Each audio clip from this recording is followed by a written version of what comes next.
ఆదివారం double header మ్యాచ్లు ముగిశాయి. మొదటి మ్యాచ్లో హైదరాబాద్ జట్టు 4 వికెట్ల తేడాతో పంజాబ్పై సంచలన విజయం సాధించి 17 పాయింట్లకి చేరుకుంది. ఇక రెండో మ్యాచ్ వర్షం కారణంగా రద్దయి రాజస్థాన్, కోల్కతా చెరో పాయింట్ సాధించాయి. ఇక ఈ పాయింట్తో రాజస్థాన్ కూడా 17 పాయింట్లకి చేరుకున్నప్పటికీ హైదరాబాద్ నెట్ రన్ రేట్ మెరుగ్గా ఉన్న కారణంగా వారు టాప్ 2 స్థానాన్ని కైవసం చేసుకున్నారు. మొత్తానికి లీగ్ దశ చివరి మ్యాచ్ అయ్యే వరకు టాప్ 4 ఆర్డర్ పై క్లారిటీ రాలేదంటేనే అర్థమవుతుంది ఈ సీజన్ ఎంత ఎక్స్క్లూజివ్ ఐపీఎల్ సీజన్ అనేది.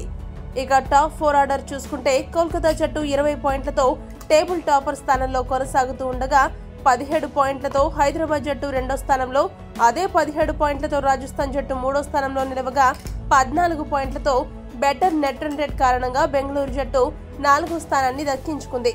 దీంతో మంగళవారం రోజున నరేంద్ర మోడీ స్టేడియంలో క్వాలిఫైయర్ 1 మ్యాచ్లో కోల్కతా జట్టు హైదరాబాద్ ని ఢీకొట్టబోతుంది.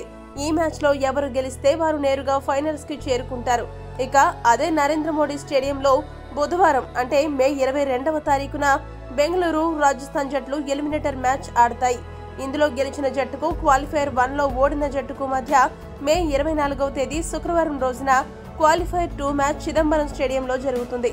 ఇందులో గెలిచిన జట్టు ఫైనల్స్ కి వెళ్లిన రెండో జట్టుగా నిలుస్తుంది. ఇక ఫైనల్ మ్యాచ్ చిదంబరం స్టేడియంలో మే 26 ఆదివారం రోజున జరుగుతుంది.